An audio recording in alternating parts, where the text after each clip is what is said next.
La politique, c'est du temps long. C'est-à-dire qu'on a 6 ans, si au bout de 6 ans on n'est pas satisfait de son équipe, on la vire, on passe à autre chose. Il ne s'agit pas d'opposer le cycliste avec la personne qui est en voiture, avec le piéton, avec les trottinettes. Kipling disait la civilisation c'est d'abord une route. Donc moi je suis contre l'artificialisation bien sûr totale, mais il faut trouver un équilibre. On va pouvoir travailler sur l'accessibilité aux soins si on attire des médecins sur notre territoire. Pour attirer des médecins sur notre territoire, il faut être attractif. Et certains ont dit qu'il fallait désarmer la police municipale. Je pense que la police municipale, elle est là pour se protéger elle-même. Bonjour, bienvenue sur cette nouvelle émission sur le média On est là. Une série de 3 émissions dans laquelle nous interrogeons le programme des listes de gauche candidates à la mairie de Limoges dans le cadre des élections municipales qui se dérouleront le 15 et 22 mars prochain. Nous remercions le Bar Les Limogés de nous accueillir pour tourner cette interview. Cette émission donc sera diffusée sur YouTube mais aussi disponible en audio sur SoundCloud. Vous trouverez le lien donc dans la description. Je précise donc que nous ne sommes pas journalistes, que mener des interviews n'est pas notre métier. Cela dit, nous ferons de notre mieux pour poser les bonnes questions et rendre cette émission la plus intéressante possible. Pour cette première interview, nous recevons la liste Pour Limoges, une des 2 listes d'union de la gauche qui regroupe le Parti Socialiste, le Parti Communiste, Place Publique et Alternative Démocratie et Socialisme. Pour représenter cette liste, nous recevons Thierry Miguel, donc qui se situe premier sur la liste, qui est tête de liste.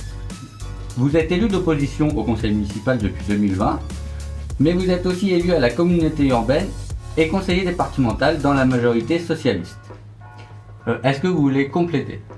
Compléter, c'est toujours difficile de dire qui l'on est, d'où l'on vient, parce que la vie ne se résume pas à l'engagement politique, il est important, mais je crois qu'il est important pour les élus que nous sommes d'être bien enracinés dans la vie quotidienne. On est là, c'est votre radio, on est là, mais je crois qu'être là, c'est être au présent, et donc avoir eu une expérience professionnelle, et donc moi j'ai été aussi commandant divisionnaire de police, j'ai beaucoup lutté contre les narcotrafics, contre la délinquance financière, mise en place de la police technique et scientifique, et amoureux aussi de la culture, donc voilà, plusieurs identités pour compléter. Et au département, je suis vice-président chargé des sports et du monde associatif, parce que vraiment, le sport, on y reviendra peut-être après, c'est un élément essentiel de la vie démocratique.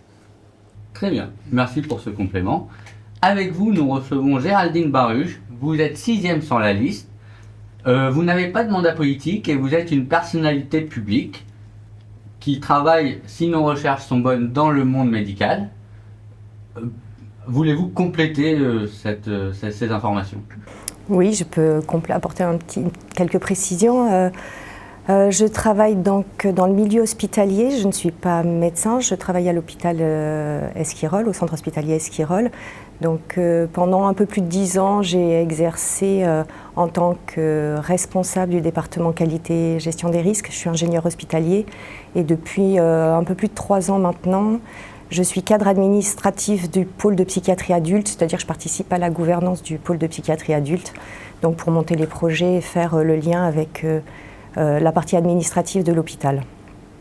Et puis sinon, j'ai passé, avant d'intégrer l'hôpital, j'ai été 15 ans dans le secteur privé.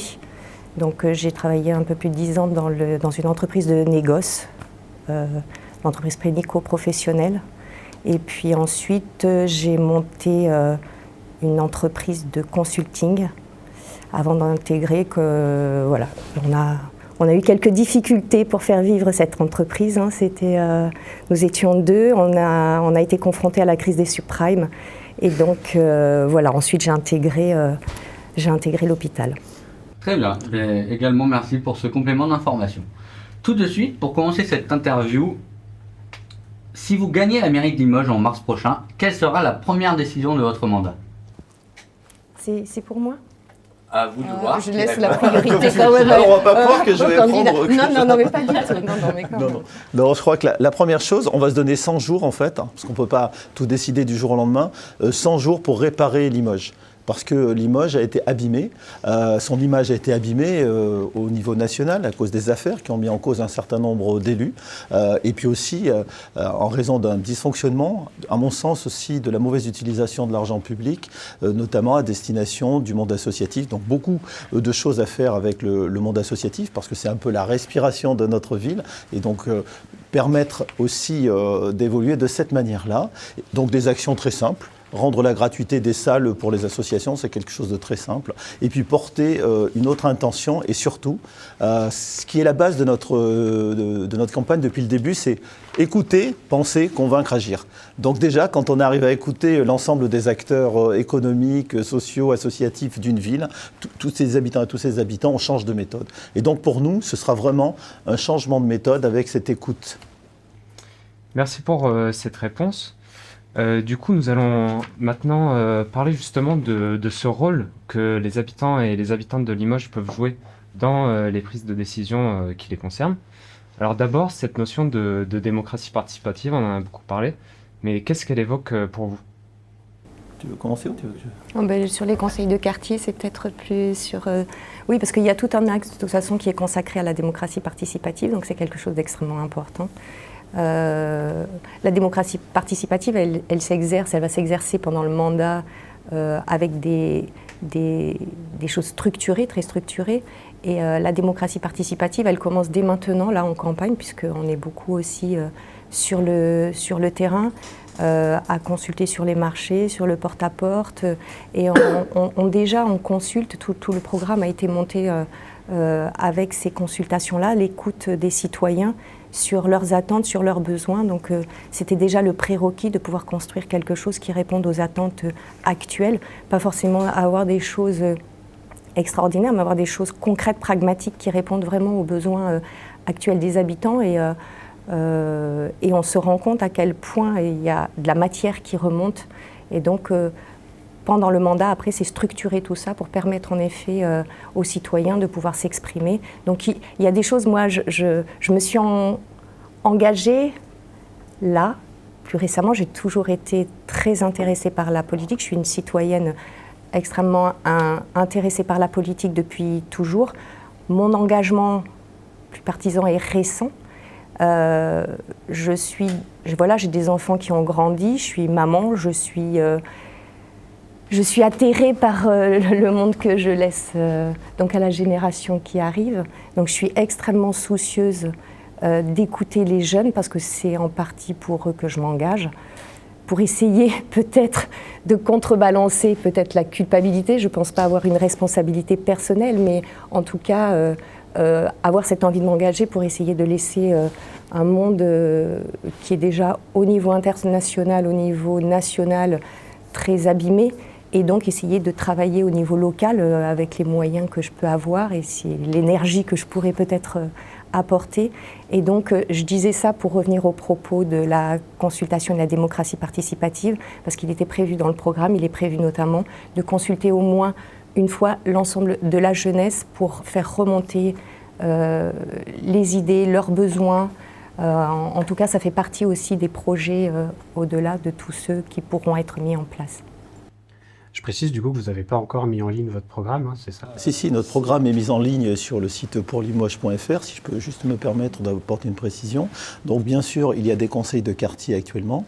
Nous allons les changer en assemblée de quartier pour qu'il y ait une plus grande discussion qui puisse s'installer avec un budget participatif. Et bien sûr, il y aura des demandes qui pourront être effectuées sur des grands projets structurants. Quand je pense au projet de Beaublanc, j'avais proposé au maire de Limoges un projet à 100 millions. Je pense que les habitants auraient mérité d'être consultés sur un tel projet. Ça, c'est d'une part. Et la démocratie participative, c'est tous les jours, en fait.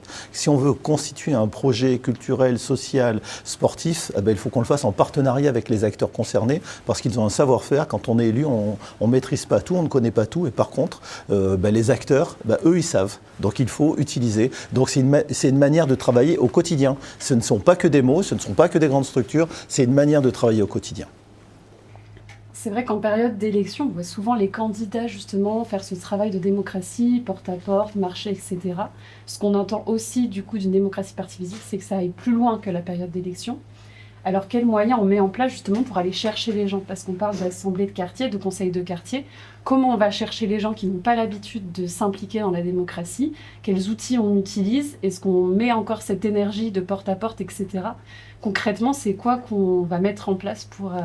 Concrètement, c'est une éducation permanente, la recherche du lien, vous l'avez dit. Il va falloir que les habitantes et les habitants de Limoges se réapproprient, alors pas simplement dans notre ville, dans beaucoup d'autres villes, se réapproprient les projets apportés en commun. Donc il faut intéresser les gens à la politique au sens noble du terme, parce que c'est quelque chose de beau, ça change notre quotidien, ça change la manière dont on amène ses enfants à l'école, la manière dont ils mangent à l'école, la manière dont nos aînés peuvent être traités. Donc c'est que nos transports, c'est que du quotidien. Donc il faut mettre en place des process qui permettent justement d'aller à la rencontre d'une manière permanente. Donc il faut intéresser, et ça ne se passe que par un dialogue permanent. Et l'Assemblée que l'on veut mettre en place, elle aura ce rôle-là. Il y aura aussi vraisemblablement, vous savez qu'il y a un conseil municipal des enfants. Il faudrait qu'il y ait un conseil... Alors, j'y réfléchis beaucoup. Un conseil municipal des jeunes, parce que bien sûr, il faut apporter des idées, mais moi je serais plutôt par l'intergénérationnel. Parce qu'il y a des gens qui sont jeunes très longtemps, et il faut faire en sorte qu'il y ait cette discussion permanente entre toutes les générations, parce que si on veut avoir des projets innovants, ce n'est pas les uns contre les autres, mais c'est toujours avec. Alors justement, pour intéresser les gens, parler de ces conseils-là de jeunes, conseils des enfants, est-ce que vous envisagez de leur donner juste un pouvoir consultatif ou est-ce que ça peut être des organes qui pourraient avoir un pouvoir décisionnel sur un certain nombre de sujets ? Un budget participatif, donc bien sûr, ils pourront avoir un pouvoir décisionnel sur un certain nombre de projets. Donc avec un budget en plus dans... Oui, ce sera une part du budget dans le budget principal de la ville. Il y aura une part qui sera dédiée à un budget participatif qui pourra être utilisé donc, par cette assemblée de quartier. Dans quelle proportion Après, il faut, je vais vous dire, on va se retrouver dans des difficultés financières, donc, parce que la ville n'a pas été très très bien gérée. Je ne vais pas revenir sur les 100 millions dépensés pour Beauplan, mais ce sera quelque chose qui permettra d'avoir des projets intéressants. Mais il faut tout chiffrer, donc on attend d'avoir tous les chiffres. On ne va pas promettre des choses qu'on ne peut pas tenir, ça me paraît essentiel. Si on veut répondre à la question qui était la vôtre, retisser du lien, il faut rétablir un rapport de confiance. Et ce rapport de confiance, on ne va pas promettre n'importe quoi. Mais par contre, oui, il y aura un budget qui sera attribué donc, de manière participative. Et alors, dans le cadre de la démocratie participative, moi j'aurais deux questions à vous soumettre.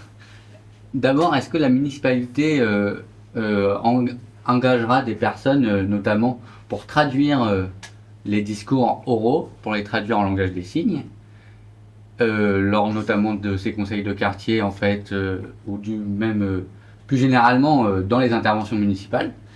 Et une deuxième question qui est plutôt, qui est plus précise, est-ce que le conseil municipal pourrait s'imaginer révocable ? Deux questions. Alors, tu veux répondre ? Alors, je te laisse la deuxième partie de réponse. Vas-y, sur la première.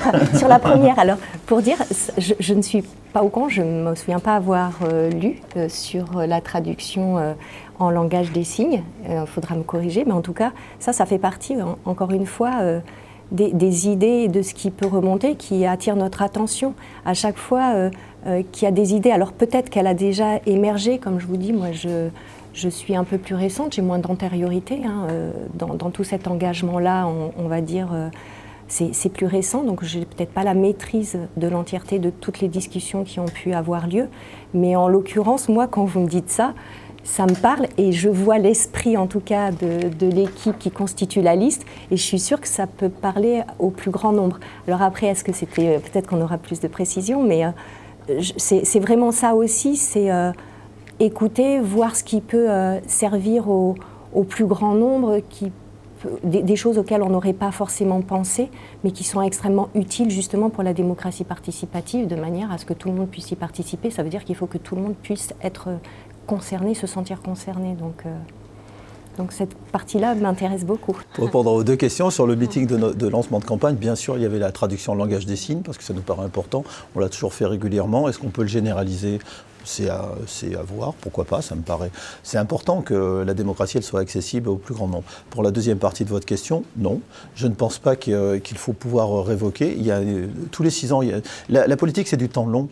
C'est-à-dire qu'on a 6 ans, si au bout de 6 ans on n'est pas satisfait de son équipe, on la vire, on passe à autre chose. Mais il faut laisser aussi un petit peu de temps, parce que sinon on va aller vers une forme d'instabilité. Et l'instabilité actuellement, elle est internationale, elle est nationale. On a le Rassemblement national aux portes du pouvoir. On a les populismes qui qui gronde. Et je pense qu'on a besoin de stabilité. Et l'échelon local, l'échelon municipal est un de ces lieux de stabilité. Donc il faut prendre du temps long. Et il faut, une fois que les décisions sont prises de manière délibérative, qu'elles sont bien pensées, qu'elles sont bien expliquées, qu'on a bien convaincu, il n'y a pas de raison de vouloir révoquer sans arrêt. Je pense que c'est une mauvaise...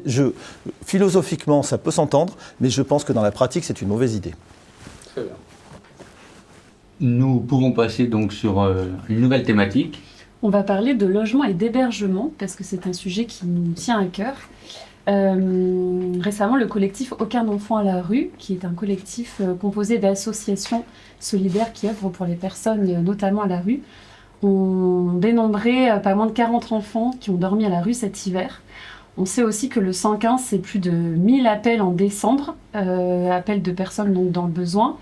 32% des personnes en demande de logement sont pourvues en logement, ce qui fait 230 personnes qui n'ont pas été orientées, donc possiblement à la rue. Quelle serait votre politique pour que plus personne ne dorme à la rue à Limoges ? Je ne vais pas monopoliser la parole. Non, tu ne monopolises pas. Mais on va faire c'est un sujet très important. Donc, il y a une mesure de toute façon phare qui est bien sûr de toute façon inscrite même dans le plus petit dénominateur commun. C'est évidemment un plan d'urgence pour qu'aucun enfant ne dorme dans la rue. Donc ça, c'est un prérequis. Je ne vois même pas comment philosophiquement on peut passer à côté d'une chose pareille. Donc ça, de toute façon, ça fait partie des prérequis du programme. C'est s'il y a une action, plus d'urgence pour loger les enfants, pour qu'il n'y ait pas d'enfants à la rue, pour proposer un hébergement à l'enfant et à sa famille pour pas qu'il dorme à la rue. Donc là, c'est en train de se construire, de ce que j'ai compris, mais ce sera complété. Ça peut être sur des réservations hôtelières, ça peut être sur des appartements déjà qui seraient déjà sur un parc municipal et qui permettraient de faire cet hébergement d'urgence. Et après, il y a peut-être des choses à compléter sur cette partie-là. Oui, je pense que dans ce domaine, je crois qu'il faut vraiment être très clair. Moi, les enfants qui étaient à la rue, j'ai été les voir. On était plusieurs à avoir été voir l'association. Moi, j'ai souhaité les rencontrer. Donc, j'ai rencontré les enfants, j'ai rencontré les parents. Je l'ai fait en toute discrétion parce que je pense que cette politique-là, en fait, elle ne doit pas faire l'objet de trop de publicité, en fait. Sinon, ça fait un peu charité chrétienne et c'est pas trop mon truc, en fait. De dire oui, moi, je vais aller voir les... Non. On a été les voir en toute discrétion. On a agi auprès du maire. On n'a pas été entendu, malheureusement. Auprès du préfet. On n'a pas été entendu, malheureusement. Mais ce qui est certain, en fait, c'est qu'en termes de dignité et de respect, en fait, on ne peut pas faire en sorte qu'un enfant dorme à la rue. C'est Mozart qu'on assassine, en fait. Tous les gamins, ils ont en eux une possibilité, une énergie incroyable. Et donc, il faut permettre à chacun de pouvoir l'exprimer. D'un point de vue pratique, on va mettre en place des logements d'accueil, mais ça ne sera pas simplement pour les enfants de la rue, ça peut être aussi pour des femmes qui font l'objet de violences. Il faut qu'il y ait des logements d'urgence qui soient mis en place. Limoges a toujours eu cette tradition d'être une ville solidaire, humaniste, et quand on se dit de gauche, en fait, je pense qu'il faut mettre en œuvre des politiques qui permettent aux plus défavorisés de pouvoir vivre dans les meilleures conditions. C'est de notre responsabilité et c'est quelque chose pour ma part qui n'est pas négociable. Justement, du coup, l'accueil des personnes à la rue, l'hébergement, c'est plutôt censé être une compétence de l'État, qui pour le coup est défaillant très largement. On sait qu'il y a plusieurs communes qui ont déjà poursuivi l'État en justice justement pour l'obliger à remplir ses obligations. Est-ce que ça pourrait être un recours que vous pourriez utiliser en tant que mairie de gauche justement pour forcer l'État à mettre les moyens sur ce sujet-là? Après, il faut porter des politiques. Moi, je pense que quand on est maire d'une ville, il faut taper du poing sur la table sur certains sujets. Donc oui, le maire, il doit imposer en fait des situations. Il doit donner l'exemple aussi et invectiver l'État quand c'est nécessaire. Mais c'est vrai pour les enfants à la rue, mais c'est vrai aussi pour la maison d'arrêt de Limoges. Moi, j'y étais à plusieurs reprises. Alors pas parce que j'étais emprisonné, mais pour des raisons professionnelles. Il y a une absence de dignité totale pour les gens qui habitent, qui sont détenus. Je veux dire, il y a déjà la privation de liberté et en plus, on leur enlève leur respect, leur dignité de vie. Ça, ce n'est pas possible. Donc il y a bien sûr le sujet des enfants à la rue, on en parle beaucoup actuellement, c'est très bien, mais il y a aussi les détenus qui vivent dans des conditions terribles à Limoges. Et bien là, il faudra que le maire de Limoges, le prochain maire de Limoges, qui j'espère sera moi, mettra l'État devant ses responsabilités, aura une parole forte avec l'État. Et de toute façon, les budgets sont tellement contraints désormais que si on veut vraiment avoir des politiques, il faut que le maire, le président de l'agglo, le président du département, de la région et l'État travaillent ensemble. Et alors, du coup, effectivement, il faut que tout le monde travaille ensemble.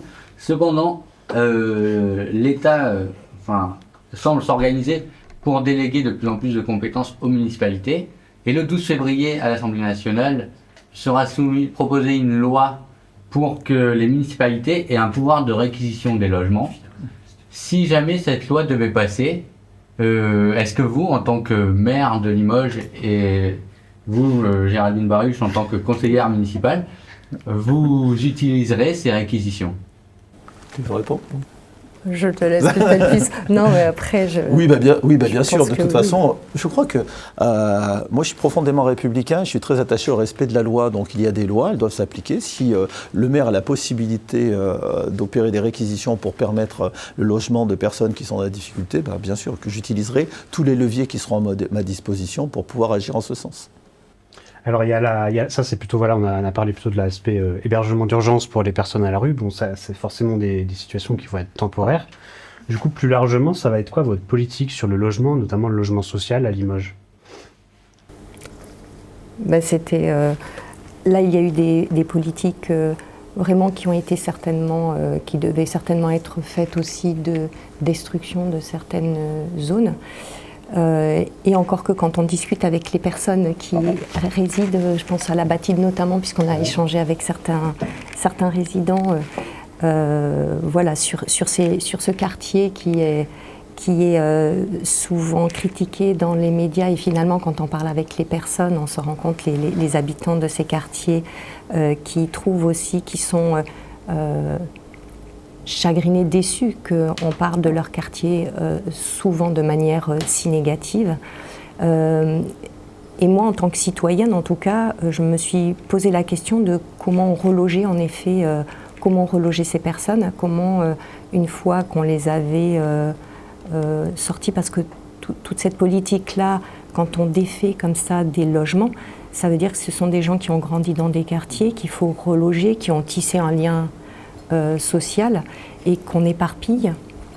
Et donc ça, c'est à mener avec une grande prudence aussi, parce que ce qui peut paraître comme ça de l'extérieur une belle idée peut créer derrière, en termes de lien social, quelque chose d'assez négatif. Moi, je ne suis pas experte du logement, donc je ne sais pas ce que je vous dis là, c'est plus un ressenti de citoyenne. Quand je vois des choses comme ça qui se passent, je me mets à la place d'eux, voilà, par empathie. Après, la politique du logement, je préfère laisser Thierry en parler, qui connaît mieux. Non, pas que je veuille me défausser, mais l'enjeu est important et c'est important qu'on puisse dire les bonnes choses, ce qui va vraiment être le fond du programme. Donc, c'est pas me défausser, c'est laisser aussi parler la personne qui est certainement la mieux à même d'exprimer et de dérouler une réponse plus complète à vos questions. Après, 6 000 habitants de moins à Limoges depuis 2014. 20% de personnes qui vivent en dessous du seuil de pauvreté dans le centre-ville de Limoges. 70% qui vivent en dessous du seuil de pauvreté dans le quartier de la Zuppe de Laurence, qui est sans doute le quartier le plus pauvre de France. Donc ça veut dire qu'il faut avoir une politique de logement, et principalement de logement social, la plus adaptée possible. Ça, c'est aussi de la compétence de l'agglo, parce qu'en fait, c'est à l'agglo qu'on décide qui va être le président de Limoges Habitat, ou la présidente de Limoges Habitat. Donc oui, ces élections sont à la fois celles de Limoges et de l'agglo. Oui, de l'agglo, tout à fait, parce que ce qu'il faut savoir, c'est que beaucoup de compétences sont à l'agglo. La compétence économique, beaucoup d'autres compétences, les mobilités, tout ça, c'est plutôt de la compétence de l'agglo. Donc il faut qu'il y ait un travail en commun qui soit mené. Mais après, ça ne se fait pas d'un coup de baguette magique. Une politique du logement social, ça va prendre 10 ans ou 15 ans. Et puis il faut avoir cette visée. Parce que là, on dit, Géraldine l'a fort justement dit, on va détruire, en détruire. Moi, j'ai habité, quand j'étais enfant, pendant une vingtaine d'années, dans le quartier de la Batide. C'était un progrès pour des familles modestes que d'aller dans un quartier comme celui-ci, parce que les appartements étaient plus grands, plus adaptés, il y avait l'eau courante, il y avait l'électricité, des choses qu'on n'avait pas nécessairement auparavant. Donc il y a eu une amélioration. Bien sûr, il fallait répondre à une urgence qui était celle de la construction du logement social pour les enfants du baby-boom. Il y avait beaucoup de besoins. Là, maintenant, les besoins ont évolué, ont changé, mais il faut vraiment avoir une politique du logement social, parce que c'est à partir du logement qu'on va pouvoir construire des politiques qui vont lutter contre la précarité et qui vont faire en sorte de créer du lien social. Parce que moi, je suis pour la mixité sociale, en fait. Il faut qu'il y ait ce rapport à l'autre qui nous permet de nous enrichir. Il ne faut pas qu'on soit enfermé dans des quartiers. Je n'aime pas beaucoup l'appellation un quartier plutôt qu'un autre. Je crois qu'il faut retrouver une unité et que chacun ait la capacité de sortir du quartier qui est le sien pour aller vers d'autres quartiers. Ça, c'est aussi ça la vie. Et alors là-dessus, est-ce que c'est ce que demandent les gens, ou est-ce que souvent les gens, ce qu'ils demandent, c'est surtout d'habiter à côté de leurs amis, de leurs proches? Oui, vous pointez la difficulté. C'est ce que Géraldine disait, quand il y a la déconstruction d'une cité, quelquefois, il y a des gens qui ont leurs habitudes, qui ont leurs amis, qui ont leur façon de vivre ensemble, qui peuvent être complètement désorganisés dans leur vie quotidienne du fait d'être isolés. Donc oui, tout à fait, c'est un environnement à construire. Les hommes et les femmes construisent la ville, et la ville construit les hommes et les femmes. Donc en fonction des paysages urbains qu'on va mettre en place, va se déceler une vie. Est-ce que vous avez un objectif chiffré de pourcentage de logements sociaux sur votre mandat ? Pour l'instant, on a beaucoup travaillé sur ce sujet, mais ça va dépendre de l'évolution sociologique de la population.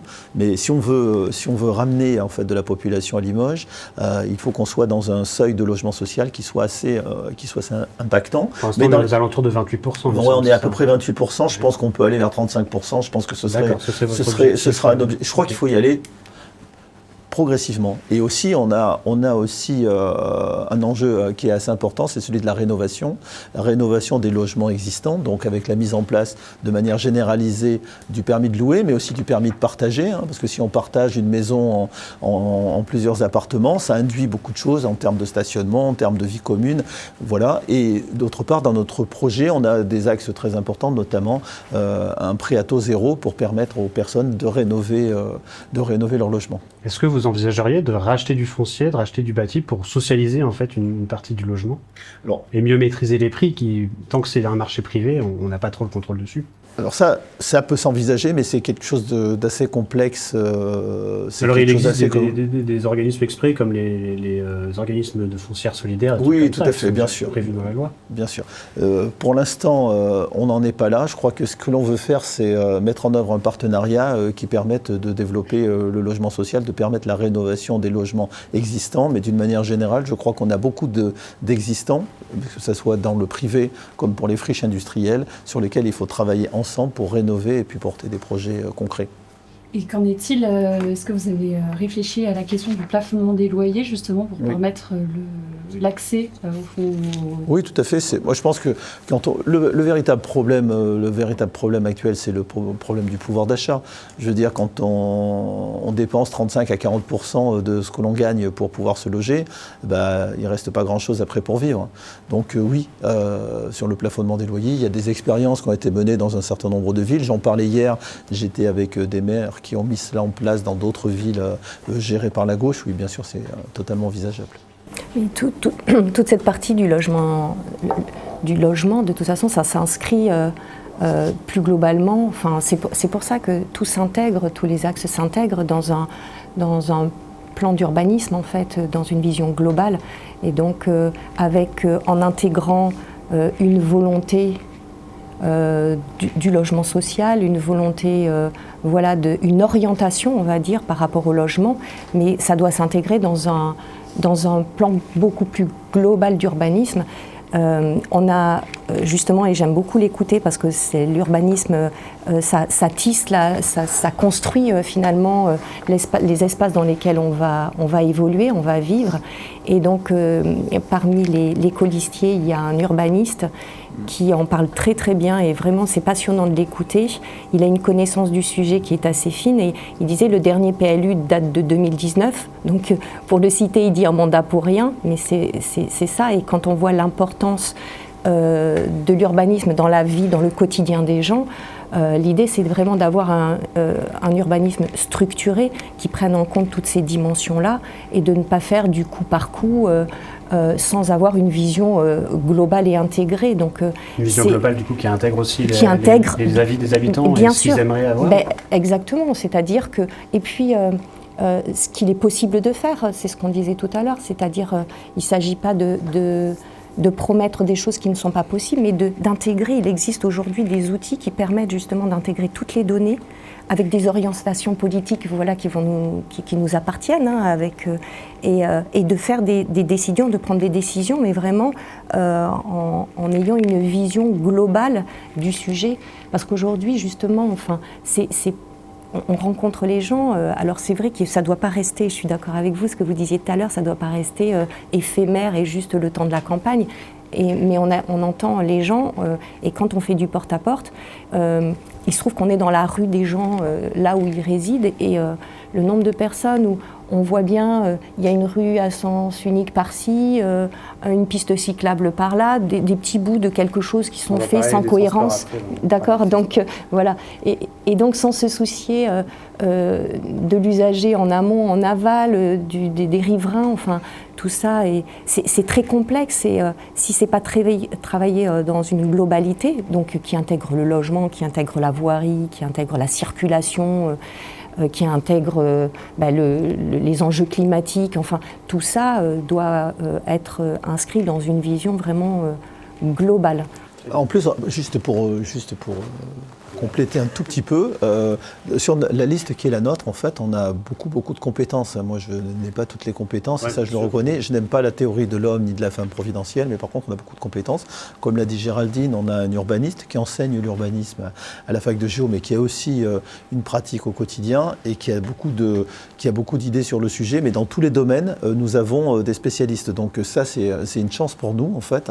C'est d'avoir une équipe qui est en capacité de gérer la ville dès le lendemain de l'élection, sur tous les sujets, sur le logement social aussi. On a un des responsables d'un organisme de logement social qui maîtrise parfaitement ces sujets. Donc je crois qu'on allie à la fois une belle idée pour ce qu'on veut faire de notre ville et beaucoup de compétences, et c'est ces compétences qu'on veut mettre en œuvre.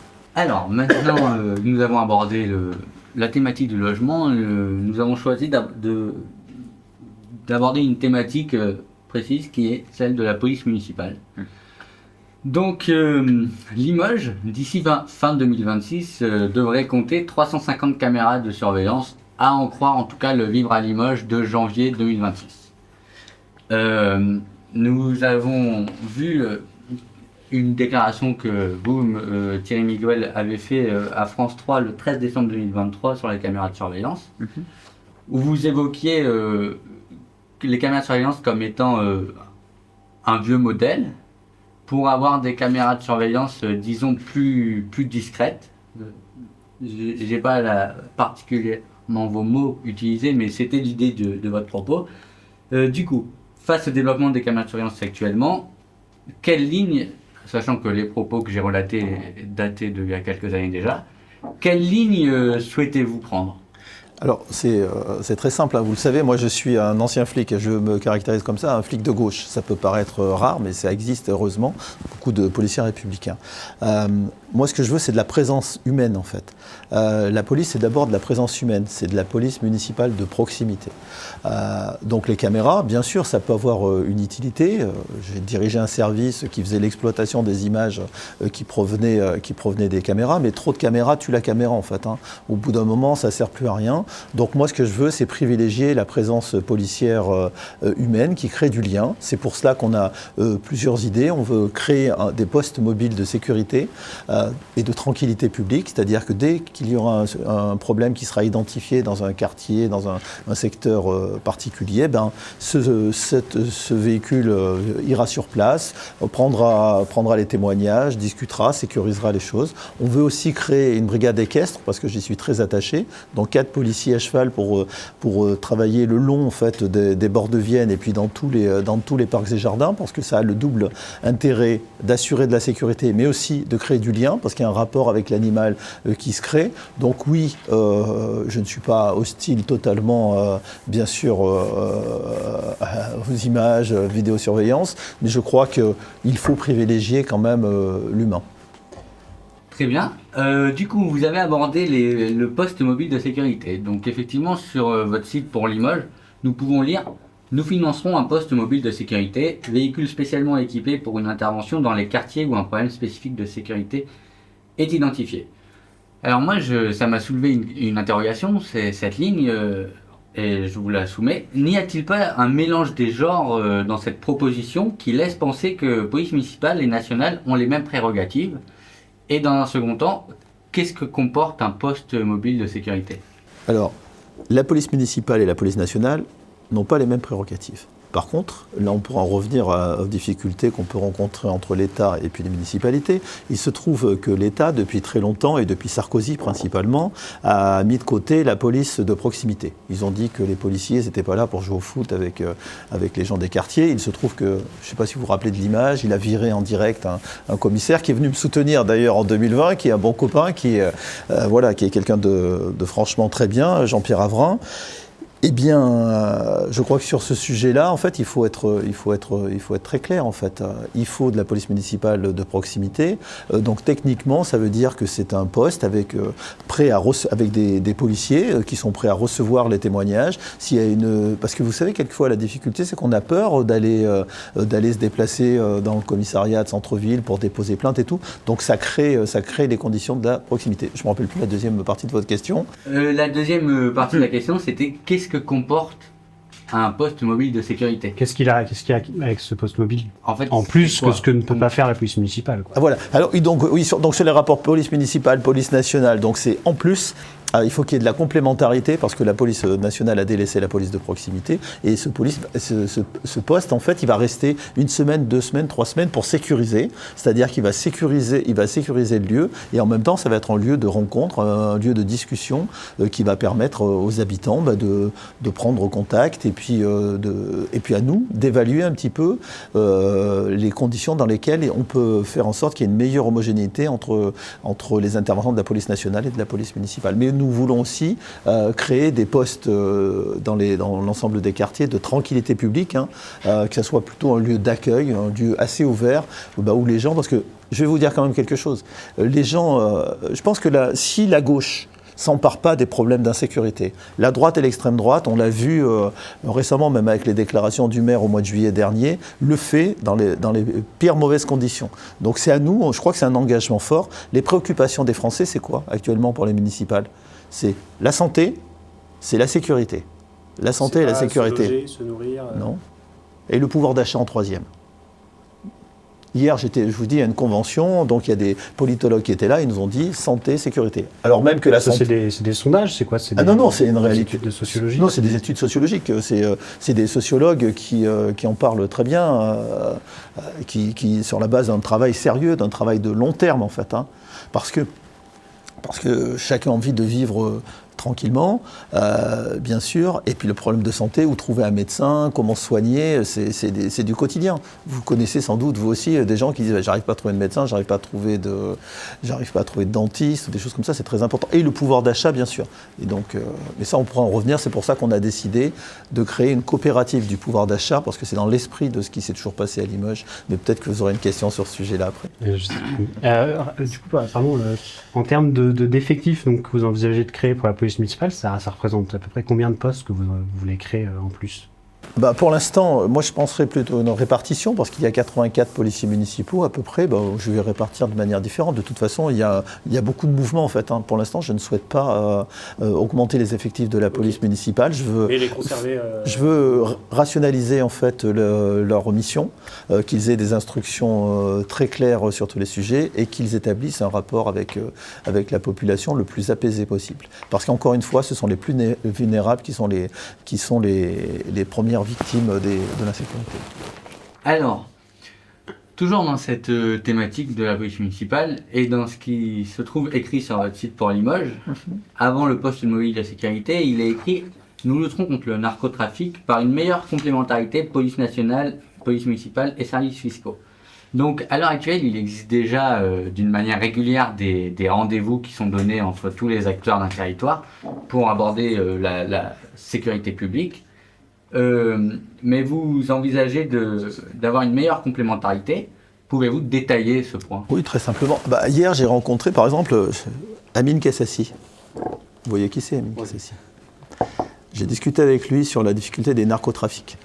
Lui, il a été touché dans sa chair. 2 de ses frères ont été tués.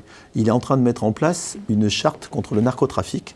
J'ai discuté avec lui, je me suis engagé à ce que moi, je ne vais pas dire moi maire de Limoges, mais si j'étais élu maire de Limoges, en fait, eh bien Amine Kassassi viendrait à Limoges et on signera ensemble une charte contre le narcotrafic parce que ça pourrit la vie de nos quartiers, ça pourrit la vie de nos enfants.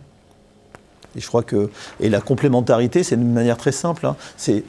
Il y a des choses qui existent mais qui sont pas bien utilisées. C'est notamment de quelle manière, parce que la police municipale de proximité, c'est faire remonter les informations aussi à la police nationale. Quelles sont les informations qu'on peut avoir en forme de lutte contre la radicalisation, de lutte contre le trafic de stupéfiants, parce que ça gangrène un certain nombre de nos quartiers. Et encore une fois, c'est les gens qui habitent qui sont les victimes. Quand vous avez un gamin de 12-14 ans qui va vendre de la cam, la mère ou le père, ils sont complètement désarmés face à ça, qui gagnent plus que en dealant un petit peu ou en faisant le guet. Et oui, ça, c'est une vraie difficulté. Alors, moi, on dit que je me fais souvent l'avocat du diable. Le diable a besoin d'un avocat, quelquefois. Je tiendrai à nuancer cette croyance qui consiste à dire que les enfants impliqués dans les trafics de drogue se font plus d'argent que les parents. Enfin, c'est une emprise tellement gigantesque que en fait, c'est pas si facile que ça. Mais bon, passons. C'est plutôt sur l'insécurité que vous avez évoqué. Vous évoquez les quartiers populaires, tous les quartiers. Je ne fais pas de différence. Ok, donc tous les quartiers, qu'on soit en centre-ville ou ailleurs. Bien sûr. Très bien. Mais ces problèmes-là, ils ne seraient pas plutôt liés à la question de la pauvreté? On peut pas, bien sûr, dissocier la prévention de la répression. Donc, bien sûr qu'il faut avoir une politique à long terme, parce qu'on en revient à ce qu'on disait. Problème de pouvoir d'achat, quand il y a 70% d'un quartier qui vit en dessous du seuil de pauvreté, il y a des économies parallèles qui sont générées par des trafics et qui se nourrissent l'un de l'autre. Donc bien sûr qu'il faut lutter contre la pauvreté. C'est pour ça que ça va être un enjeu principal. Ça veut dire aussi qu'il y a un problème de médiation sociale. Mais ça, c'est du long terme. Et donc nous, on veut recruter 9 médiateurs sociaux pour être dans l'ensemble des quartiers, parce qu'il faut aussi qu'il y ait cette possibilité qui soit donnée.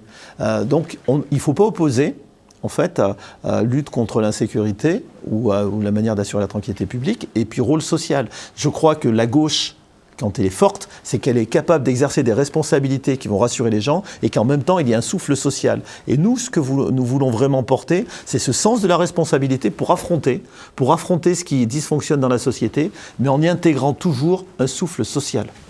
Vous parliez du coup d'apaiser les relations entre la police municipale et les habitants. Est-ce que désarmer la police, c'est pas un bon moyen justement d'apaiser ces relations?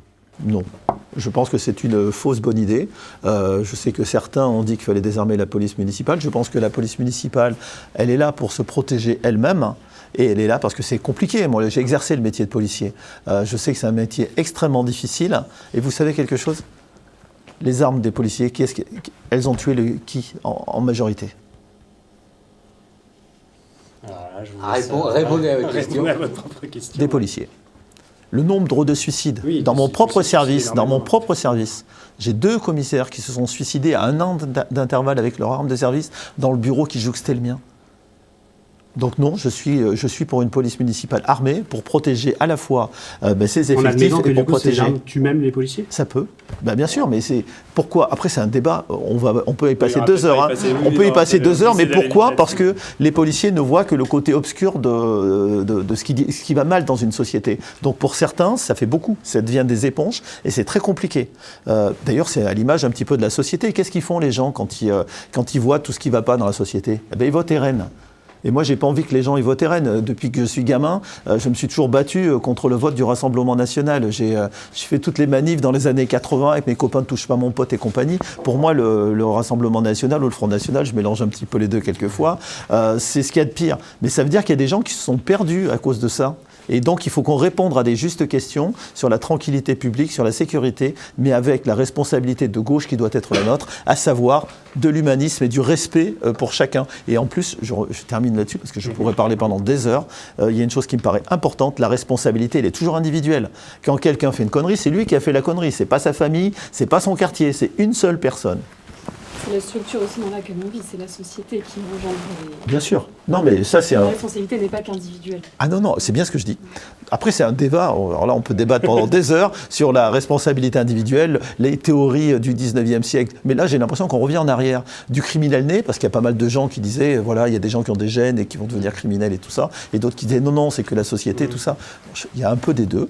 Parce que quel que soit le parcours de vie, on peut avoir après une vie criminelle ou délinquante, ça n'a rien à voir. Et puis quelquefois, la société, elle peut nous apporter le bien comme le mal.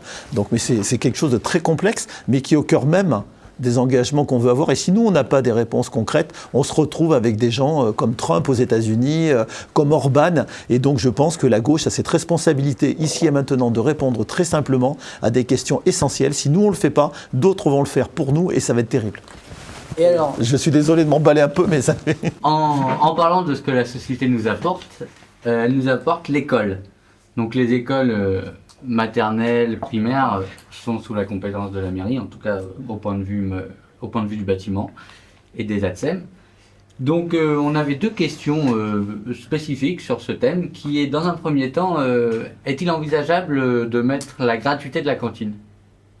Mettre en place la gratuité de la cantine. Alors, en tout cas, ce qui est prévu de mettre en place, c'est l'accélération de la rénovation des écoles, de manière à améliorer le confort thermique des salles de classe. Et ça bénéficiera à la fois aux élèves, aux enseignants.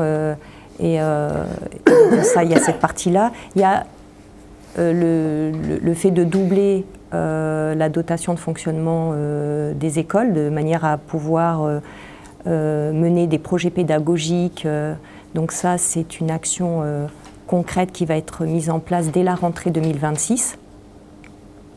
Il s'agit aussi de sécuriser les abords des écoles, de rendre, comme ça se fait dans d'autres villes d'ailleurs, de sécuriser, de faire des espaces sereins pour les enfants et les familles à la sortie des écoles. Donc ça rejoint le plan d'urbanisme, c'est quelque chose qui doit se penser de manière un peu plus globale. Et ça rejoint, parce que tous les sujets qu'on a abordés là, en fait, il y a des liens, il y a des passerelles. Donc, quand vous me parlez de l'école, ça me fait penser aussi à ce qu'on veut faire avec les associations, parce que les associations ont été largement bafouées, on va dire, laissées de côté, mises à mal pendant les dernières mandatures. Et donc, on veut les respecter de nouveau, donc travailler avec les associations qui sont le terreau du lien social, et donc pour travailler avec les écoles, notamment créer des passerelles entre les associations, les institutions. Donc là, on parle de l'école, c'est ramener les partenariats sur le plan culturel, sur le plan sportif, de manière à ce que tout ça, ça bénéficie au plus grand nombre.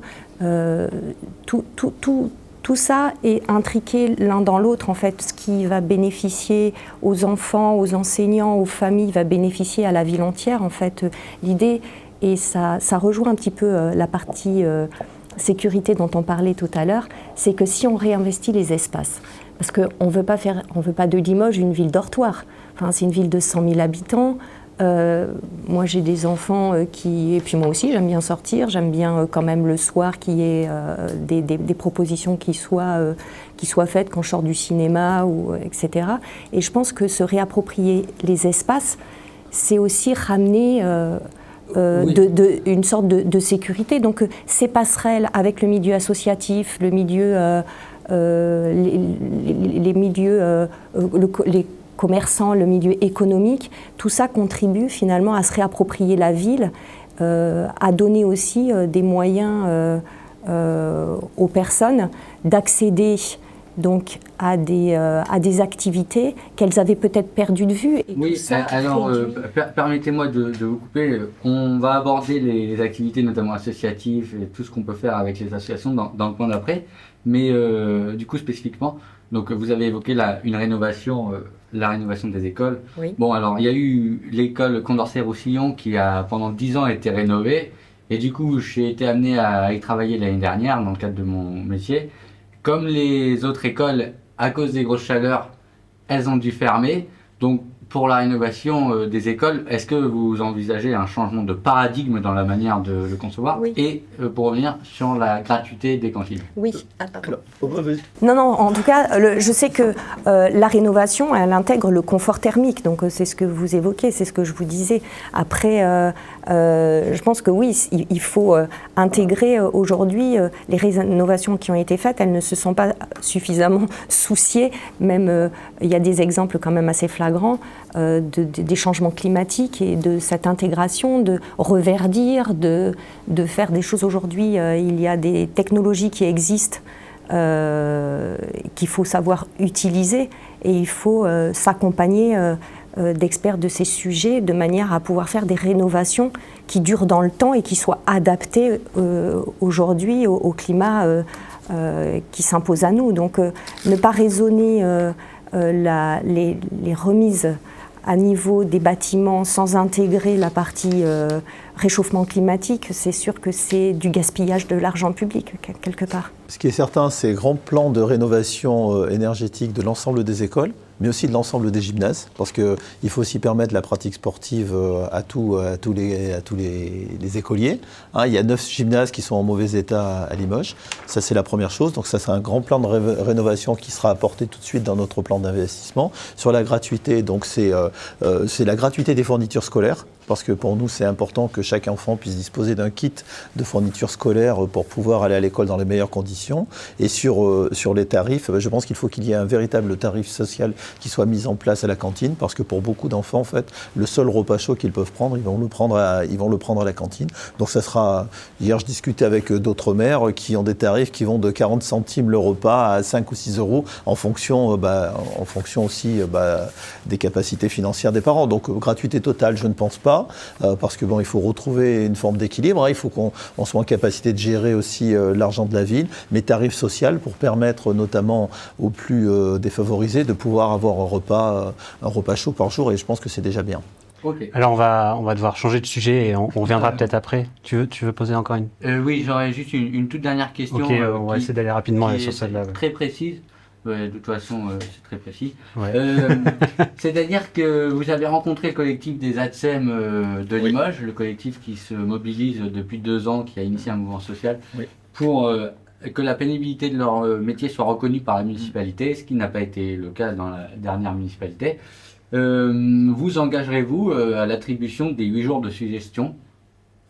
Alors, je ne vais pas décider tout seul, mais ce que je m'engage, et ça, c'est qu'avec les ATSEM que j'ai déjà rencontrés, en fait, on a une discussion et que sur la base de nos arguments, je suis persuadé qu'on va trouver la solution la plus adaptée possible. Mais je ne vais pas vous dire 8 jours, 6 jours, 5 jours.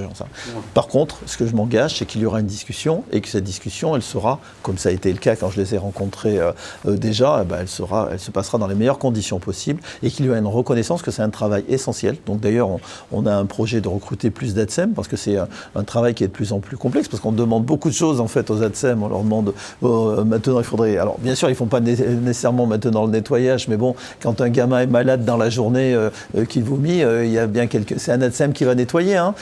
Et puis en même temps, on lui demande d'avoir pratiquement une professionnalisation, pratiquement comme un professeur des écoles dans certains cas. Donc oui, il y aura une discussion et je pense qu'on ira vers une meilleure vie des ATSEM, parce que pour moi, c'est super important en fait. Parce qu'il y a toutes ces catégories de la fonction publique qu'on a un petit peu oubliées et à qui il faut redonner, parce que sans eux, en fait, il n'y a pas de vie. Nos enfants ne peuvent pas aller à l'école. Dans beaucoup de sujets, en fait, c'est comme les caissières de supermarché. Il n'y a pas de caissière de supermarché, je suis désolé, ça se passe pas bien. Donc il faut rendre la dignité et il faut rendre la capacité aux élus de travailler avec les agents. Et juste pour terminer, en fait, je l'ai dit à l'ensemble des colistiers de mon équipe, moi je serai très attentif au fait que chaque élu soit très respectueux de tout le monde, bien sûr, mais des agents. Parce que les agents, c'est eux qui font vivre la collectivité au quotidien. Et vous savez, on va changer de sujet parce que le temps. Je suis un peu bavard des fois, je suis désolé. Et on va tout de suite parler du. Mais les questions sont intéressantes, c'est pour ça. Un peu de transport, on se rend compte que le temps est serré. Alors on va parler tout de suite un peu du coup vélo et cyclabilité, hein, parce qu'on dernièrement là, le baromètre vélo, qui est donc un indicateur national qui permet de recenser les avis des personnes sur le caractère cyclable des villes, a donné la même note à Limoges qu'en 2021, donc à peu près aucune évolution, ce qui veut dire que la ville de Limoges n'est pas plus cyclable qu'avant, avec une note bien inférieure aux villes de 100 000 habitants, on est 35e sur 37, donc c'est assez médiocre, alors même que Lomberty avait promis des pistes cyclables en 2020. Comment est-ce que vous vous y prendrez pour faire de Limoges une ville cyclable et accessible à toutes et tous ? Alors, après, il faudra me compléter, c'est sûr. Moi, je suis. Oui. Du coup, je laisserai la parole ensuite. Moi, je suis usagère, donc je fais du vélo et je me trouve à des fins de pistes cyclables. Non seulement il y en a peu, mais en plus, celles qui existent sont parfois dangereuses. Donc on les évite en fait quand on fait du vélo. Donc ça c'est problématique, mais ça s'intègre, c'est pareil. Alors moi je laisserai pour une réponse plus précise, mais ça s'intègre dans un plan d'urbanisme. Il y a une ligne verte qui est prévue, il y a des choses qui sont prévues.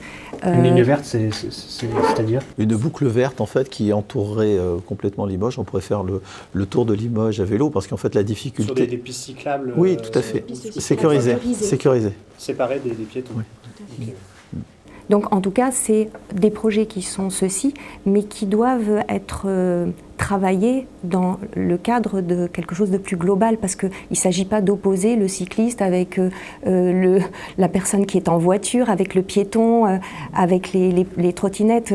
Et donc tout ça, ça se conçoit et ça se consolide en concertation avec les différents usagers, parce que si on commence à opposer les uns et les autres, pour être à la fois en voiture, pour être à la fois en vélo, pour être à la fois à pied, je vois bien que selon de quel point de vue on se place, on peut avoir une vision un petit peu différente, et donc il va falloir bien construire ça de manière à ce que tout ce monde-là arrive à vivre ensemble, mais avec les impératifs qui sont là aujourd'hui. Et on a de plus en plus, malgré tout, de personnes qui utilisent le vélo, et donc il faut pouvoir en tenir compte et leur offrir des espaces sécurisés pour circuler, parce que pour aller travailler, pour se déplacer d'un point à un autre, on voit maintenant les enfants, des vélos aménagés où les parents récupèrent les enfants, et on se dit waouh, sur certaines zones, ça peut être dangereux. Moi, quand je suis en voiture, et donc ça, c'est un vrai projet, mais encore une fois, qui doit s'intégrer, en tout cas, dans un espace partagé. Est-ce que vous serez prêt du coup à assumer de faire des déçus, par exemple en réduisant la place de la voiture, puisque de fait, pour mettre plus de transports en commun, plus de pistes cyclables, on est obligé de réduire la place de la voiture. Est-ce que vous êtes prêt à l'assumer, ça ? Après, je pense qu'il faut être gagnant. Enfin, comme l'a dit Géraldine, je crois qu'il faut avoir une vision globale à long terme. Après, c'est des prérogatives de l'agglo, en fait. L'ensemble des mobilités. À diriger, tout à fait. Alors, je ne vais peut-être pas diriger à la fois la ville et l'agglo. Vous engagez à séparer les deux. Non. Après, oui. Mais après, on peut faire des déçus peut-être à court terme, mais à long terme, tout le monde va s'y retrouver. C'est-à-dire qu'il faut prendre en compte en fait, le fait qu'il y a des gens qui vont se déplacer en voiture, parce que c'est un peu compliqué. Donc il faut prévoir des places de stationnement, il faut prévoir de l'intermodalité, il faut permettre aux gens de finir le cheminement. Après, c'est une vision globale. Hein, sur les transports, on ne peut pas avoir une petite vision. C'est-à-dire qu'il ne faut surtout pas faire les deux mauvais exemples, en fait. Sur la piétonisation de la rue Jean Jaurès, on met 3 pots de fleurs devant, on dit c'est bon, c'est piéton. Non, c'est pas comme ça que ça se passe. Tout le monde a été mécontent. Là, on a déçu tout le monde. Les commerçants qui étaient sur place, ils disaient mais non, c'est pas possible. Les personnes, les usagers disaient mais non, on peut plus stationner notre voiture, on peut plus passer. Les personnes âgées qui avaient un arrêt de bus au milieu de la rue Jean Jaurès, ils disaient c'est fini. Donc là, on a déçu tout le monde. Alors bien sûr qu'on on peut faire des déçus, mais après, il faut faire preuve de pédagogie. Et il faut que les choses, elles soient gagnantes-gagnantes. Parce que c'est quoi l'idée, en fait? C'est de faire en sorte que Limoges soit plus apaisé, qu'on attire des gens en centre-ville, qu'il y ait des gens qui aient à nouveau envie d'habiter en centre-ville. Parce que justement, ils pourront faire à pied, ils pourront être à vélo, mais il faut aussi que certains puissent venir en voiture. Donc, il faut avoir cette vision globale. Et donc, ce travail, on est en train de le mener avec un urbaniste qui fait partie de notre liste, mais aussi avec tous les interlocuteurs qui seront les nôtres, avec lesquels il faudra avoir une concertation pour porter des actions à long terme. Mais surtout, il faudra mettre un budget très important, je pense à l'agglo, en se disant, bon voilà, on veut un plan vélo, ça ne sert pas un petit plan, on ne va pas faire une voie qui se termine 500 mètres plus loin et qui ne sert strictement à rien. Donc il faut qu'il y ait, à mon avis, il faut qu'il y ait 2 axes principaux déjà, et puis après, une boucle verte autour de Limoges. Mais bon, d'accord, donc le temps nous est compté. Comme ça que vous structurez le truc, parce qu'après, il y a l'association Véli-Vélo, hein, qui est très, bien sûr, très mobilisée sur le sujet, qui propose un réseau qui s'appelle Réseau Vélo Limoges Révèle, qu'il chiffrait qui permettait de couvrir à peu près toute l'agglo en réseau cyclable, et qui est chiffré à 10 millions d'euros par an pendant 10 ans. Est-ce que ça vous semble être un engagement financier raisonnable pour la discussion va être portée, mais bon, on ne peut pas dire tout de suite oui, c'est comme ça. Après, il faudra voir la situation financière et puis voir les investissements possibles. Donc s'il y a des baisses de budget, vous êtes prêt à ne pas mettre l'argent sur ce sujet-là Non, pas du tout. Je pense que c'est un sujet super important, mais ça se définit ensemble avec un projet de territoire sur l'agglo. Il faut voir la capacité d'investissement qui doit être peut-être de 70 à 80 millions par an. Donc si on enlève 10 millions, ça peut faire beaucoup. Mais si tout n'a pas été impacté, oui, bien sûr, c'est là-dessus que je disais, il faut qu'on mette le paquet en fait sur le plan vélo. Hein, donc, mais je ne peux pas vous dire aujourd'hui quelle somme on va mettre exactement, mais je pense qu'il faut vraiment mettre le paquet, mais dans un projet concerté et qui soit au service d'une ville apaisée. Mais si des gens ont déjà réfléchi, c'est vrai que c'est intéressant de voir ce qui a déjà été réfléchi. Il y a des idées, après c'est consulter pour voir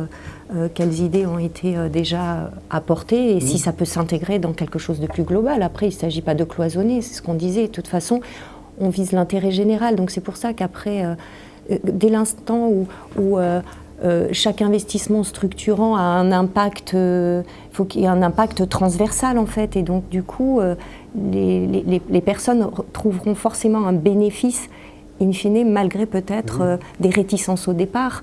Donc, mais tout ça a besoin d'être, encore une fois, bien structuré. Justement, on a interrogé récemment sur le média On est là, Tram Train Limousin. C'est un projet qui semble très bien structuré, qui est en réalité qui paraît assez merveilleux. Est-ce que ça peut être un objectif dans le mandat de mettre en place des nouvelles haltes et de travailler avec la SNCF et la région pour oui, alors là, ils nous l'ont présenté à plusieurs reprises. Hein. Ils sont venus nous le présenter au département. Je les avais déjà rencontrés auparavant. C'est un projet, c'est un super projet. Hein. Après, la difficulté du projet, c'est qu'il est très cher. Après, très cher par rapport à un aménagement routier, en réalité, pas tant. Pour une halte, on parle de 5 millions, 10 millions. Non, mais il faut qu'elle s'inscrive dans un projet global. Moi, je suis tout à fait intéressé par ce projet-là. Mais par contre, là, il va falloir que l'État vienne. Parce que l'État, en ce moment, c'est vous qui le disiez tout à l'heure, avec la décentralisation, il donne de plus en plus de compétences aux communes, aux agglos, aux départements et de moins en moins d'argent. Donc, le projet, il est super, il est très, très intéressant. Je pense que c'est un projet d'avenir. De quelle manière on fait en sorte d'utiliser l'existant pour permettre une meilleure circulation. Bien sûr, c'est un beau projet, mais maintenant, il faut le travailler sur la durée. Donc, et du coup, est-ce que vous vous battrez pour que ce soit inscrit, par exemple, au prochain CPER avec la région? Absolument, oui, tout à fait. Puis on a à l'agglo, il y a d'autres maires qui sont très intéressés par le projet. Je pense qu'il y aura une halte qui va être construite, qui est en projet, une réflexion au palais, enfin voilà. On pourrait voir arriver donc dans le prochain mandat des haltes qui seraient construites. Tout à fait. Non, mais ça c'est... C'est important, il y a beaucoup de gens qui travaillent à Saint-Junien, qui viennent sur sur Limoges. Enfin, c'est vrai que tout ça, il faut les prendre en compte. C'est important. Oui, et c'est beaucoup de zones qui pour l'instant ne sont pas du tout desservies par les bus et qui bloquent aussi l'aménagement du centre-ville puisqu'il y a plein de voitures qui arrivent de loin. Qui arrivent de loin. On voit beaucoup mes bras sur les caméras.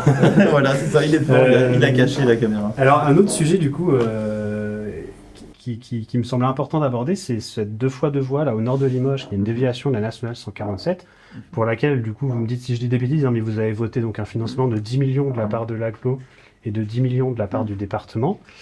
C'est un projet à 132 millions d'euros, qui est une 2x2 voies, donc qui est prévu comme une déviation de la nationale 147. Alors déjà, est-ce que vous confirmez ici votre soutien à ce projet et qu'est-ce que vous en attendez ? Moi, je confirme mon soutien à ce projet parce que, en fait, je pense qu'il faut être gagnant-gagnant. Il y a aussi des problèmes de sécurité, il y a aussi d'énormes problèmes de sécurité sur cette route. Il y a des problèmes aussi environnementaux, hein, quand il y a des lieux avec beaucoup de pollution, des villes qui peuvent être traversées ou qui peuvent être impactées justement par l'absence de route. Mais par contre, ce qu'il faut savoir, c'est que maintenant, dès l'instant qu'une route est construite, après le financement, il vient aussi en grande partie de l'État. Hein. Oui, donc c'est un partenariat. Donc il y a quand même 40 millions de collectivités. Kipling disait la civilisation c'est d'abord une route. Donc moi je suis contre l'artificialisation bien sûr totale, mais il faut trouver un équilibre entre le bien-être des gens qui ont besoin aussi de prendre leur voiture pour pouvoir aller d'un point A à un point B. Mais par contre bien sûr il faut le faire avec la meilleure conscience environnementale. Et si on a d'ailleurs maintenant sont prises en compte un certain nombre de données qui permettent justement de valoriser à la fois la faune et la flore dans le cadre de projets comme celui-ci. Mais il ne faut pas oublier non plus que l'impact environnemental sur la vie des gens, il est important, et sur la sécurité, il est important. Mais je pense que ça ne doit pas être un sujet qui doit être clivant pour les prochaines élections municipales ou pour la répartition des postes à l'AGLO, parce qu'il peut y avoir des sujets sur lesquels la gauche peut être en léger désaccord, mais sur le principe essentiel, on doit être en accord en fait. Et alors, vous parlez du coup bon, déjà, il y a se rendre d'un point à un point B. Cette route, elle part d'un morceau de la 520, elle débarque à l'est de Nieul, elle ne dessert pas grand-chose. Est-ce que vous considérez que c'est un premier jalon pour une 2x2 voies complète entre Limoges et Poitiers ? Après, je pense qu'il faut vraiment, alors ça c'est un autre projet, je pense qu'il faut vraiment désenclaver Limoges, donc aller vers Poitiers. Bien sûr, on peut tout à fait dans le même temps privilégier aussi le ferroviaire, mais aussi il y a beaucoup de personnes qui vont prendre leur voiture, donc on peut pas laisser ça non plus de côté, mais il faut vraiment désenclaver Limoges, et ça fait partie qu'une 2x2 voies entre Limoges et Poitiers ne me gêne pas du tout, bien au contraire. Oui, la ville de Limoges s'engage, si vous êtes élu maire, la ville de Limoges et le conseil municipal s'engagera à soutenir des projets comme ça. Alors, c'est pas de la compétence de la ville. Hein. Oui, c'est pour ça que... C'est la compétence de l'AGLO. Non, mais des projets comme ça, il n'y en a pas une multitude, mais bien sûr, il faut faire en sorte de désenclaver aussi. Il faut faire en sorte que la route soit aussi un moyen de vivre, même si, encore une fois, je préférerais qu'on privilégie le ferroviaire, mais tout le monde ne prend pas le train. Et puis, après, il faut changer un petit peu les habitudes. Enfin, c'est que sur ce projet-là aussi, ça fait gagner 1 minute sur le trajet total, sachant qu'on a M. Leblois, là, qui, à ses vœux à la presse en janvier, a assumé que c'est une route qui allait de toute façon engorger la nationale 520. En l'état, ce projet, il va rien apporter aux gens. Moi, je pense que si. Je pense qu'il va apporter en termes de sécurité et de désengorgement. Après, voilà, c'est pas. Pour moi, c'est pas un sujet qui doit être clivant. Si ça a été pour certains, ça ne l'est pas pour moi. En fait, là où il y a plein de points qui, je pense, peuvent être complètement clivants sur ce projet. Par exemple, sur la sécurité, on sait que la route, c'est quand même un espace qui est dangereux pour les usagers. On a environ 3000 accidents, 3000 morts sur la route par an. Sur le ferroviaire, des passagers qui meurent par an, il y en a un à tout péter. Est-ce que si on voulait vraiment sécuriser les usagers, il ne faudrait pas mettre les moyens pour qu'ils prennent le train plutôt que la voiture ? Je suis d'accord pour qu'on mette les moyens pour qu'on mette le train, mais même si vous le faites, vous n'allez pas empêcher des gens de prendre leur voiture. Après, on ne construit pas une 2x2 voies pour c'est une politique globale, parce qu'en fait, quand on voit les tarifs des trains, si vous partez en famille, les difficultés qu'on peut avoir pour arriver à l'heure, j'en parle même pas pour aller à Paris ou autre, il faut qu'il y ait une volonté de l'État. Et ça, c'est une volonté d'aménagement du territoire. Donc là, pour cela, il faut que la ville, elle travaille en partenariat avec l'AGLO, avec la région, avec le département et l'État. Il faut qu'il y ait cet aménagement qui soit... Je suis d'accord pour qu'il faille un aménagement important en matière ferroviaire, mais pour l'instant, le compte n'y est pas. D'accord. Une dernière question sur ce sujet-là. Il y a eu une enquête publique sur cette 2x2 voies. avec un avis négatif qui a été rendu par les commissaires enquêteurs. Et sur les 300 avis qui ont été exprimés par la population, on avait plus de 280 qui étaient contre. Du coup, est-ce que vous considérez que ces avis-là ne sont pas intéressants, ne sont pas pertinents, qu'il faut passer outre? Je pense qu'il faut, c'est toujours la difficulté des avis qu'on peut demander aux gens. C'est souvent ceux qui sont en désaccord qui l'expriment le plus fort, mais il y a beaucoup d'autres personnes qui ne l'expriment pas. Elles avaient qui la sont liberté d'accord de sur le sujet. s'exprimer Oui, pendant bien cette sûr, mais enquête. Je pense que c'est les gens s'expriment plutôt contre que pour, en fait. C'est un petit peu la difficulté de notre société. Et je trouve qu'il y a je pense qu'il ne faut pas être contre tout projet routier aussi. Je crois qu'il faut trouver cet équilibre entre la route, le ferroviaire. Et ça, c'est un travail de pédagogie qui doit être mis en place. Et donc, du coup, pour revenir rapidement sur la démocratie participative, votre municipalité s'équipera d'outils pour éviter ces biais, du coup, lorsqu'il y aura des moments d'expression de la population? Bien sûr, je l'ai demandé pour le projet Beaublanc, parce que là, vous parlez de ça, mais le projet Beaublanc, c'est 100 millions d'euros. Sur 100 millions d'euros, j'ai demandé au maire, on n'a qu'à faire un référendum citoyen pour savoir si, en fait, ce projet, il intéresse tout le monde. Alors bon, en vrai, j'aurais plein d'autres questions sur ce sujet de cette 2x2 Peut-être ça pourrait faire le sujet d'une autre interview. Oui, mais après, je pense que c'est pas un sujet municipal. Il faut pas. Il y a quand même eu 2 manifestations avec plus de 200 personnes. Certes, c'est important, mais c'est pas un projet municipal. C'est 45 hectares de terre agricole sur la. Je suis d'accord avec ça, mais c'est pas un projet. C'est pas un projet municipal. Et je pense que ceux qui voudraient politiser ce sujet-là se tromperaient.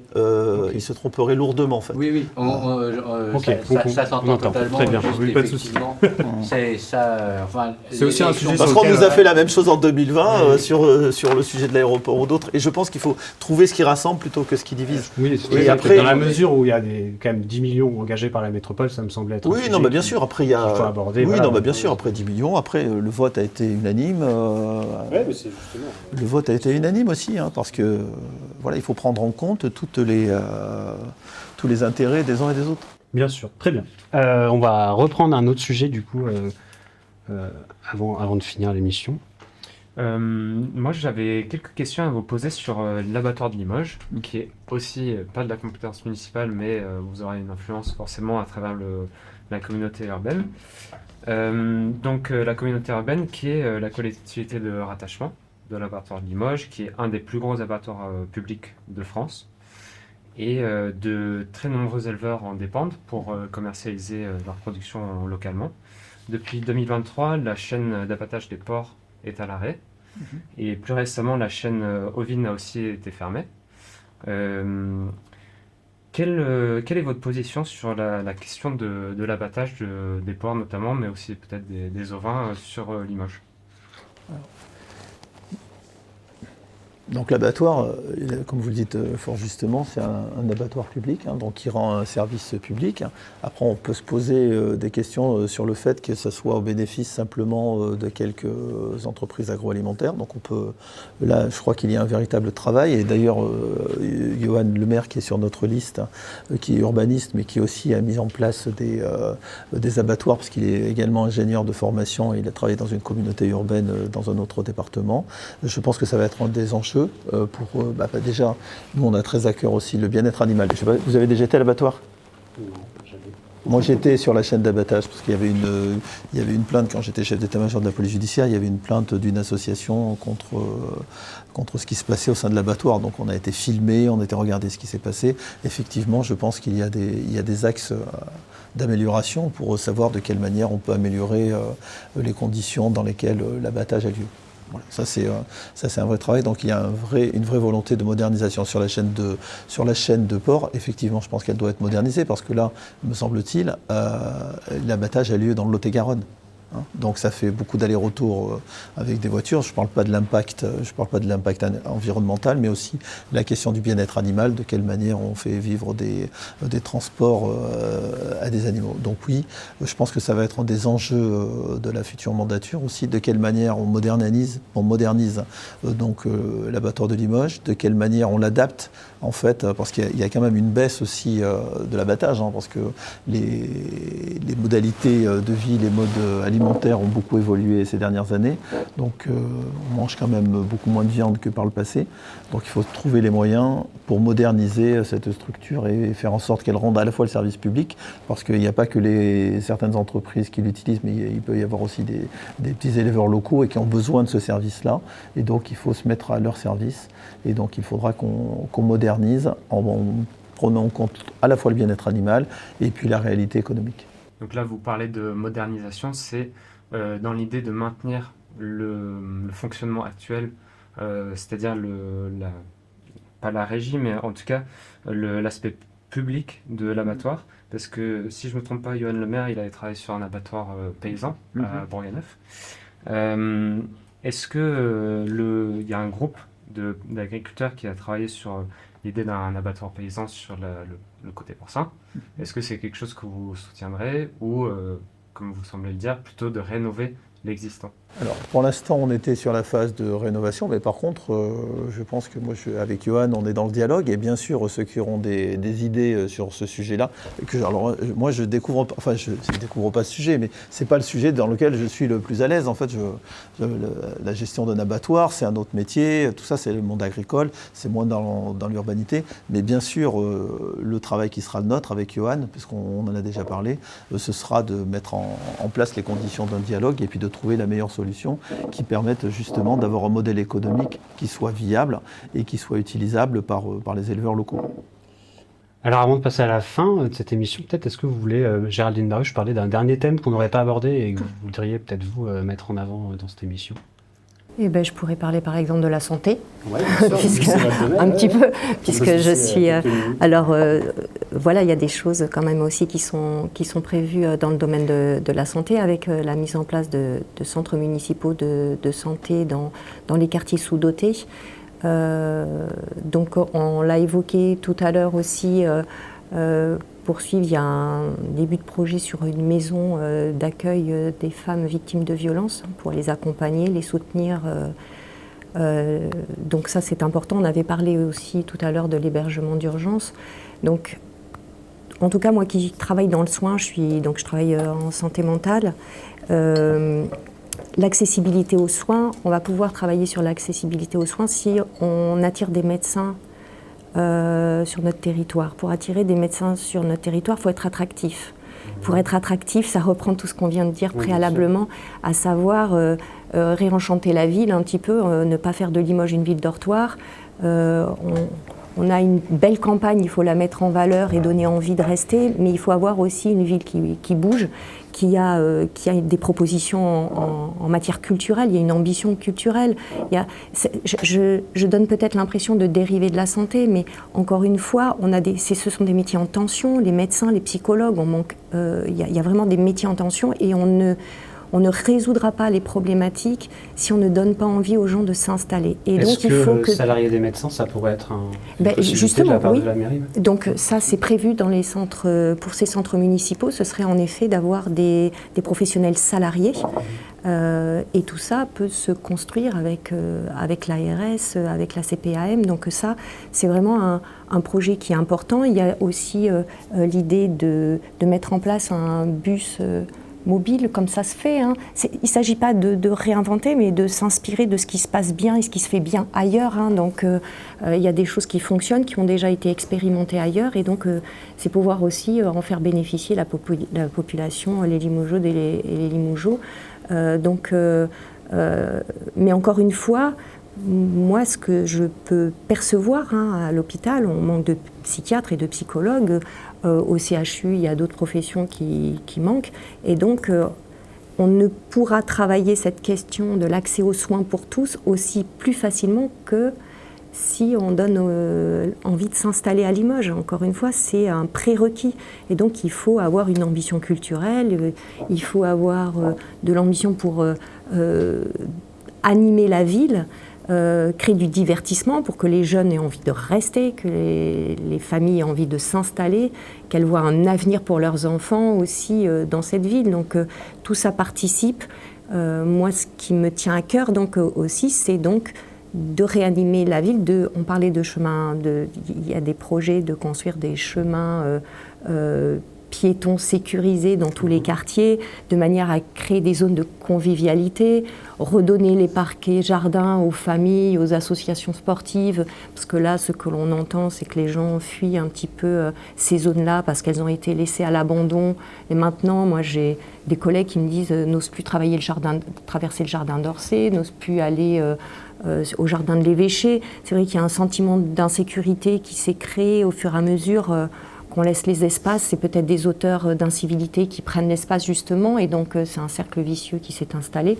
C'est renverser un peu cette tendance-là en réoccupant, faire de la rue un espace vraiment partagé avec du lien social et en s'appuyant sur les acteurs locaux. Donc les associations, on en parlait un petit peu tout à l'heure, parce que vraiment c'est un partenaire sur lequel on veut vraiment s'appuyer, parce qu'il y a une richesse tellement importante au niveau des associations, tant au niveau social, culturel que sportif. Donc il y a vraiment beaucoup à faire avec ces partenariats-là. Et oui, se réapproprier les espaces, pas créer des espaces vides et nus comme la place de la République, où finalement, à 22h30, on est presque mal à l'aise de la traverser. Quand on est seul, c'est quand même dommage de créer des espaces comme ceux-ci, alors qu'il y aurait tant à faire pour mettre en valeur la ville. À ce propos, j'ai une petite question. Il y a le maire qui avait mis en place un arrêté pour interdire aux livreurs à vélo de stationner en centre-ville.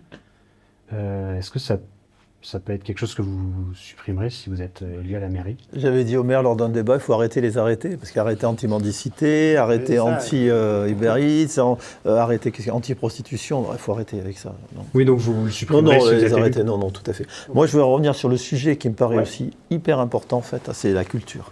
Parce que la culture, moi je suis très attaché, ça permet d'émanciper.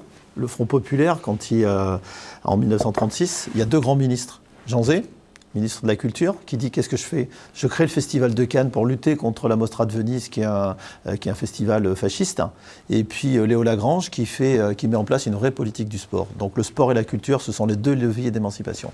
La culture, c'est ce qui permet à chacun de rencontrer l'autre, de découvrir des choses en soi qu'on n'imagine même pas en fait. Et cette culture, elle doit être pour le plus grand nombre. Et la culture, elle est très large. Ça peut être la rencontre avec un livre, avec le cinéma, avec la musique. Et pour ce faire, il faut des lieux, parce qu'on a des personnes. À Limoges, on a une créativité culturelle qui est très forte. Je connais beaucoup de gens dans le monde de la musique, dans le monde du théâtre, dans le monde du cinéma, et je crois qu'il y a une énergie folle.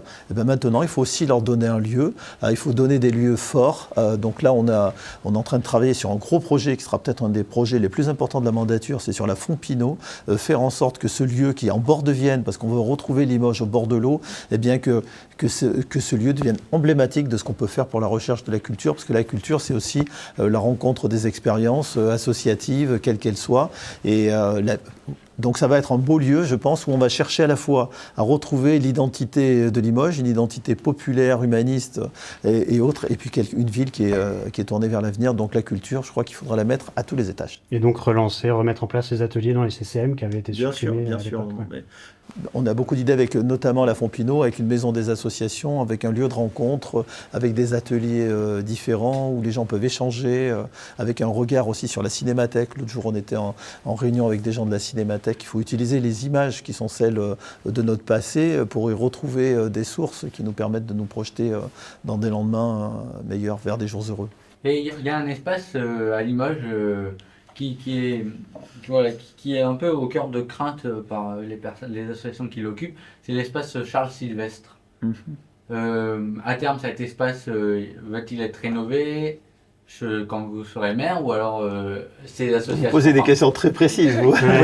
Voilà. Est-ce que ces associations auront toujours un lieu pour... Alors, il y a 2 idées en fait, c'est rénover les lieux où se trouvent les associations, mais surtout, toujours à la Fontpinaud, parce qu'on veut faire un espace culturel, mais un espace associatif, créer une vraie maison des associations qui permettent justement d'avoir de l'aide, parce que les associations, elles n'ont pas toujours besoin que d'aide financière.